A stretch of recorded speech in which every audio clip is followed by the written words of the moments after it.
Gelin bugün birlikte Azerbaycan'ın eksogen menşeli relief formalarını öğrenek. Müvəqqəti axarların əmələ gətirdiyi arid dendasyon menşeli relief formaları.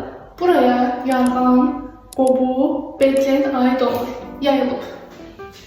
Abşeron Qobustan, Acmahor Ceyrançı, Naxçıvanın alçaq dağlıq əraziləri. Çayların əmələ gətirdiyi gətirmə konusu.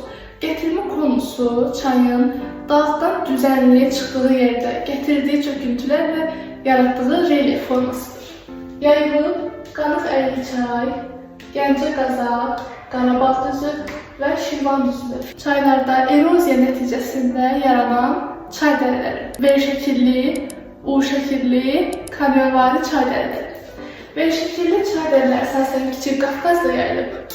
U şəkilli çay dərələri düzən ərazilərdə, kamyonvari çay dərələri isə əsasən Böyük Qafqazın şimal-şərqində olan çaylar üçün səciyyəvidir. Buzlaq mənşəli relief formaları. Buzlağın işi eksalasiya adlanır və bura morellər, karlar, sirklər, Troq dərələri, Teknavari dərələr aid olunur ki, bu da əsasən Azərbaycanda buzlağın olduğu dağlarda, yəni 3900 metrdən hündür olan dağlarda, Qafqaz yan silsilədə və Zəngəzurda, Qapıcıqda.